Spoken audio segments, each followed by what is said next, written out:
And are you asking the court to enter an order restraining the respondent from any contact with you? Yes, Your Honor. I've taken your statements in your petition as part of your testimony, but I need you to tell me briefly, in your own words, what happened to cause you to ask for a domestic violence order. Yes, Your Honor. Things have been escalating, I guess, since the first of the year. And Melissa's had a couple MIWs and a couple arrests. And she got out of jail in, I guess, April. And she started, we hadn't really had anything personal up until that point. She got out of jail in April. And she started. My personal life is none of your business, John. It has nothing to do with Miss you Hardwick? boys. No. You will be held in contempt of this court if you become disruptive. I don't care. I haven't done anything to this court. I haven't done anything to him. She will be arrested for contempt of the court. It doesn't make any difference. You will serve 10 days for contempt of court. Go now.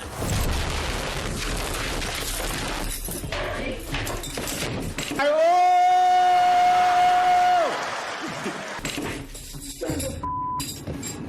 off of me! Hands behind your back. Wait and see. Get my bracelet off the floor. Get it. After spending nearly 5 months in jail, Melissa Hardwick pleads guilty to intimidating a participant in a legal process. She avoids any further jail time by agreeing to a court-ordered diversion or rehabilitation program for 5 years. Stay in there, champ. You can take it, champ. You can take it. This is the arraignment of 20-year-old Spencer Allen Boston. At a traffic stop 2 months earlier, Boston received citations for speeding and simple possession of marijuana. As he walks up to the podium, Judge Haywood Barry's informed that Boston has a special request. I spoke with Mr. Boston. He said he wants to represent himself in this case. I told him today was just an arraignment. It's either guilty, not guilty by day. To which he responded, I just want to plead my case to the court. So he didn't want to talk to me after that, so that's why he is. Started talking, son. Yes, sir. I think it's very unfair, the marijuana law here. I think we the people deserve better because marijuana is a very harmless drug, and it's been around for ages, since the 80s, 90s. I've heard that baloney all my life, so don't go any further on that. Yes, sir. I don't know whether it's good or bad. All I know is Tennessee still has it against the law. I swore to uphold the laws, and I have to uphold the laws as a judge.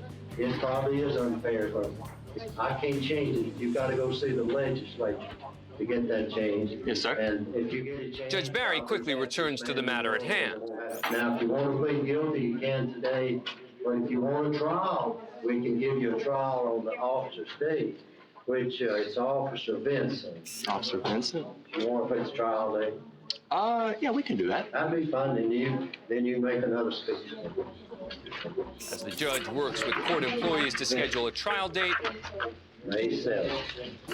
Boston decides to take action as he pulls out what appears to be a joint.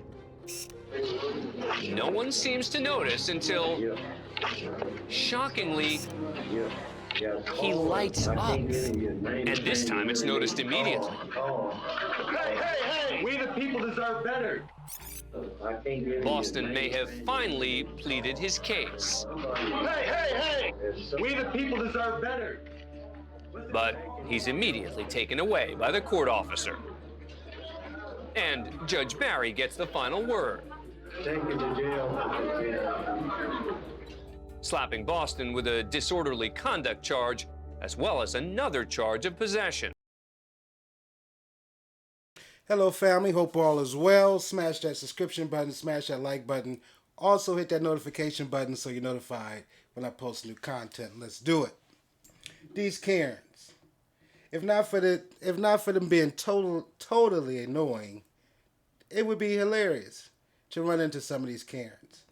But let's talk about the First Lady in a domestic violence case against her husband.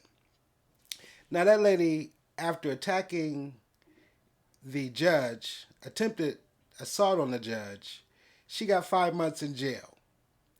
Now, if it was not a Karen lookalike, I'll just put it like that. If it wasn't a Karen lookalike for the verbal assaults on the court, she would have got 5 months. Not only did she get away with that, but she basically got away with trying to physically assault the judge with 5 months.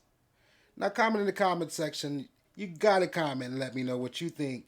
If it wasn't a Karen, what she would have gotten in the American judicial system after what she said in front of the judge and after what she did, after physically trying to attack the judge. And then the second Karen. Now, this guy is hilarious. Both of them feel like they're entitled, that the laws don't apply. Can you imagine us walking into the court and physically trying to attack a judge? Imagine that. And on the other hand, can you imagine us walking into court and firing up a joint or a blunt? What would happen? Comment in the comment section. Tell me what you think would happen. But the guy was hilarious in his delivery. I loved his delivery. He's going to give a synopsis on what his belief system is about legalization of marijuana. And then when they wasn't paying attention, he decides to make his point by, well, this is a great time to fire one up. Kudos to this young man. Now that took a lot of tenacity for him to do that in a courtroom. But as I said initially, if it wasn't a Karen and you decide to fire up some drugs in the American court system, you better look like a Karen. Comment in the comment section and let me know what you think should be done with both of them, and if the judicial system the sentencing of these two would have been the same if it wasn't a Karen. Because I'm interested to find out what you think, if it would have been the same. And I'll catch you on the next.